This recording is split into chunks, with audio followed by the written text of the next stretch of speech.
Halo teman-teman, selamat datang di series Belajar UiPath yang berjudul Manipulasi Data. Series ini merupakan topik keempat dari total 9 series Belajar UiPath. Topik yang akan kita bahas pada hari ini ada 3, yaitu belajar tentang apa itu string, apa itu tipe data list, dan bagaimana cara manipulasinya, dan apa itu tipe data dictionary, dan bagaimana cara menggunakannya dan memanfaatkannya. Tipe data terakhir yang akan kita pelajari adalah dictionary. Dictionary merupakan jenis struktur data yang menyimpan informasi secara berpasangan dalam berformat key dan value. Jadi ada 2 kolom yang selalu disimpan secara berpasangan. Key merupakan kata kunci dari program tersebut, sedangkan value adalah pasangan dari nilai kata kunci tersebut. Misalnya, kita membuat dictionary yang menyimpan kumpulan username dan password. Jadi, kalau diibaratkan dengan table itu ada 2 kolom. Satu kolom username, ada satu kolom password. Tapi kita simpan dengan tipe data dictionary. Bisa juga kita membuat suatu dictionary yang berguna untuk menyimpan pasangan nilai berupa nama supplier, nama perusahaan, dan nomor rekening supplier tersebut. Jadi misalnya suatu perusahaan memiliki 500 supplier, maka ada 500 nomor rekening yang berbeda yang akan disimpan berpasangan dengan supplier tersebut. Oke teman-teman, sekarang kita akan belajar demonstrasi bagaimana menggunakan dictionary di UiPath. Seperti biasa, langkah pertama saya akan menggunakan sequence di sini. Kita ke activities dulu. Kemudian saya akan beri nama, misalnya topik 4 main sequence dictionary. Demo kali ini kita akan coba gunakan 2 jenis demo ya, yaitu demo bagaimana membuat dan menginisialisasi variabel, kemudian yang kedua adalah bagaimana kita berbagai cara untuk mencetak dictionary tersebut. Oke, kita akan mulai yang pertama. Saya akan coba masukkan sequence lagi di sini agar kode kita lebih rapi ya. Misalnya nomor 1, saya akan beri nama bagaimana cara membuat variabel dictionary. Oke, langkah pertama yang dilakukan seperti biasa, saya akan ke kotak variabel, kemudian saya akan create nama variabel. Salah satu contoh penggunaan dictionary yang paling umum adalah pasangan username dan password, karena sifatnya dictionary adalah berpasangan ya. Jadi kita punya username A, passwordnya ABCD, kita punya username B, passwordnya 123, seperti itu. Oleh karena itu, penamaan variabelnya akan saya coba gunakan misalnya data login di sini. Untuk variable type-nya, di sini kita akan gunakan dictionary, karena teman-teman tidak bisa melihat list di sini, kita bisa pilih browse for type, dan saya akan coba ketik dictionary. Di sini banyak sekali dictionary, teman-teman bisa pilih yang system collection generic, dictionary, T-key, dan T-value. Nah, ini penting ya. Sekali lagi, konsep dictionary adalah suatu nilai yang berpasangan, kumpulan variabel yang berisi nilai yang berpasangan. Sebelah kiri kita sebut sebagai key istilahnya atau kunci untuk variabelnya. Kemudian yang sebelah kanan istilahnya adalah dikenal dengan value atau nilainya. Pada saat membuat dictionary, kita harus menentukan tipe datanya, baik untuk key ataupun value. Untuk proses demo kali ini, kita asumsikan keduanya menggunakan string ya. Jadi username, tipe data yang cocok adalah menggunakan string. Yang value, tipe datanya untuk passwordnya tipe datanya juga akan menggunakan string. Kita buat OK di sini, dan proses sudah bisa dilakukan. Variabel sudah terbentuk ya. Langkah berikutnya adalah kita harus menginisialisasi data login ini. Kita akan gunakan sintak assign, kemudian kita kasih nama inisialisasi. Saya akan beri nama data login di sini. Untuk sintak inisialisasi sendiri, teman-teman bisa ikutin ya di sini. Kita akan gunakan new spasi dictionary buka kurung of spasi. Kita akan masukkan tipe data baik key dan value yang kita definisikan. pada awal, yaitu dalam hal ini contohnya adalah kita menggunakan string, string. Oke, dan proses inisialisasi telah selesai. Langkah berikutnya adalah kita ingin mengisi value. Sekarang data login ini masih kosong ya, jadi kita ingin mengisi value ke data login tersebut.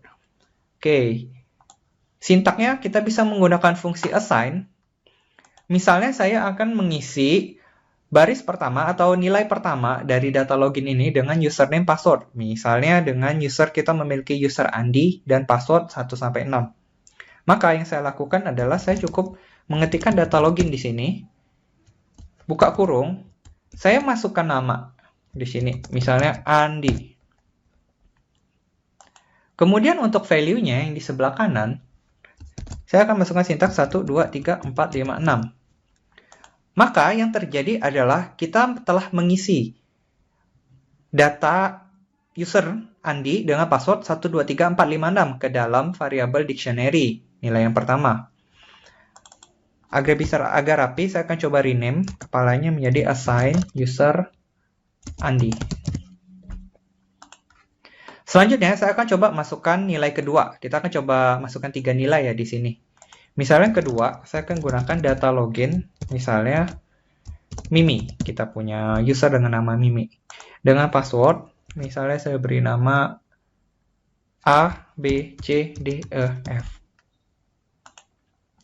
Oke, saya akan rename di sini biar rapi, assign user Mimi. Berikutnya, kita akan coba assign value ketiga agar tampilannya agar kita memiliki sampel data yang cukup ya. Misalnya saya akan membuat data login, misalnya Budi, kita punya nama. Passwordnya misalnya gabungan huruf dan angka ya. DEF 456. Assign user Budi. Oke. Maka kita bisa lihat proses pembuatan dictionary telah selesai. Yang pertama adalah kita membuat variabel, kita melakukan inisialisasi, kemudian kita menambahkan nilai ke dalam dictionary tersebut ya. Dalam hari ini ada 3 nilai. Oke, langkah berikutnya adalah kita akan coba mencetak nilai dari dictionary tersebut. Oleh karena itu, saya akan coba gunakan sequence baru agar pengelompokan kode kita menjadi lebih rapi. Saya akan beri nama 2, mencetak data dari dictionary. Karena dictionary ini berisi kumpulan data ya, dalam hal ini variabel data login ini memiliki 3 data, maka kita akan lakukan looping agar lebih efektif. Maka sintaks yang digunakan adalah for each di sini. Teman-teman bisa perhatikan seperti demo sebelumnya, for each maka variabel item akan terbentuk di sini. Jadi kita menggunakan variabel item bawaan for each. In berarti kita harus menspesifikasikan kita mau mencetak data, kita mau melakukan iterasi pada variabel apa. Dalam hal ini adalah kita telah membuat data login. Oke, dan kita menemukan pesan error di sini. Nah, teman-teman bisa lihat pesan errornya tertulis compiler encounter procession expression in data login. Data login is not declared. It may be inaccessible due to its protection level. Penyebabnya adalah teman-teman bisa lihat di sini bahwa ketika kita buat mencetak data dictionary, kita klik di sini ya, jadi teman-teman bisa lihat biru ini, kita select. Kita bisa lihat tidak ada variabel yang terdefinisikan di sini. Sementara ketika kita pindah ke atas, kita klik kotak yang membuat dictionary, variabel data login sudah muncul. Hal ini berarti data login hanya bisa diakses pada ruang lingkup membuat dictionary di sini. Sementara variabel data login tidak akan bisa diakses pada sequence atau ruang lingkup mencetak data dari dictionary. Maka solusinya apa yang akan kita lakukan? Kita harus memperbesar scope atau ruang lingkup data login agar variabel ini bisa diakses secara global pada program ini. Oleh karena itu, saya akan coba ganti scope-nya menjadi lebih gede, yaitu topik 4, main sequence dictionary, which is adalah ruang lingkup global di sini. Dan ketika kita ganti, teman-teman bisa lihat bahwa pesan error telah hilang. Dan ketika teman-teman melakukan klik di sini, maka variabel data login juga bisa diakses, karena scope-nya ada pada yang lebih gede, yaitu sequence utama. Oke. Selanjutnya, kita akan mencetak data tersebut dengan menggunakan log message. Teman-teman bisa pilih info di sini. Kemudian, cukup simpel, teman-teman bisa klik item, titik, to string. Kita akan konversi to string ya. Jadi setiap kali mencetak data ke log message, biasanya kita konversikan ke string. Oke, selesai. Kita bisa run di sini.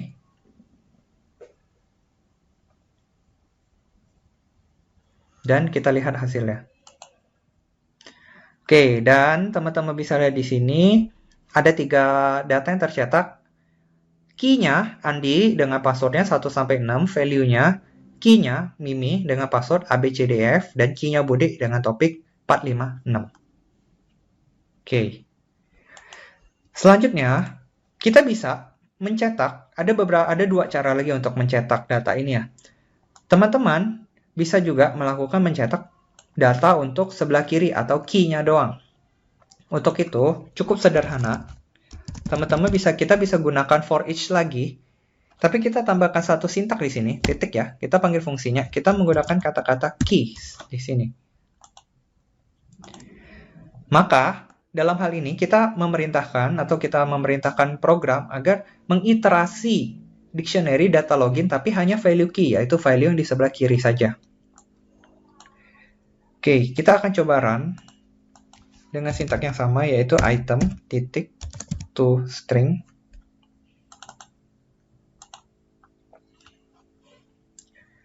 Dan kita akan coba run.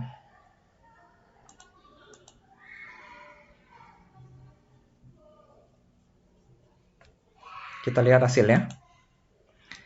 Nah, teman-teman bisa lihat pada 3 data terakhir yang dicetak, Andi, Mimi, dan Budi. Karena kita melakukan looping hanya terhadap keys, maka teman-teman bisa lihat, maka data yang akan ditampilkan hanyalah Andi, Mimi, dan Budi. Hanya keys-nya saja, data yang di sebelah kiri.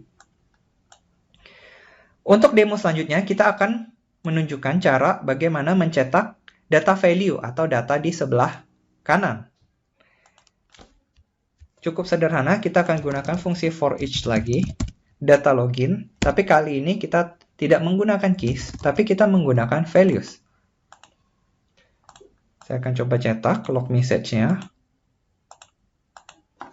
Item, titik, to string.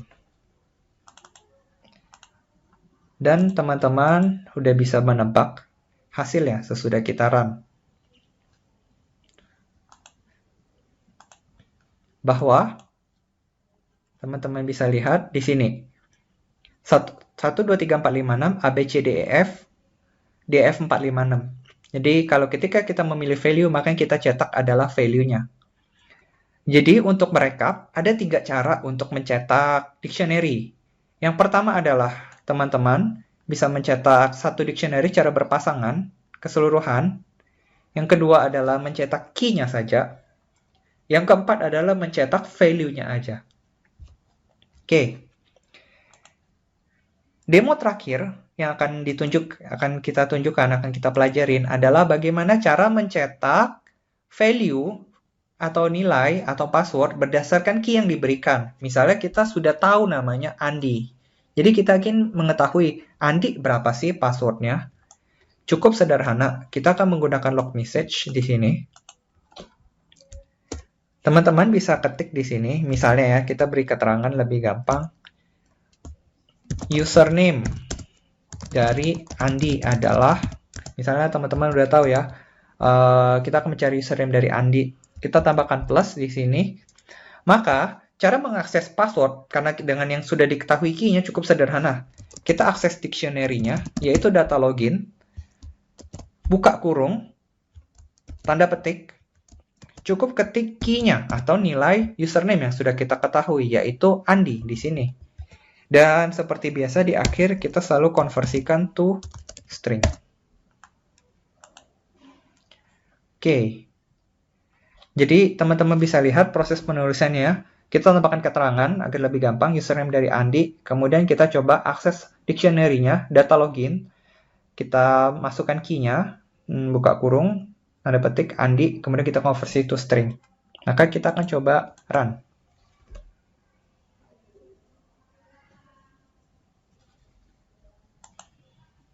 Oke, kita lihat hasilnya. Maka, teman-teman bisa lihat, paling bawah adalah, teman-teman bisa, username dari Andi adalah 123456.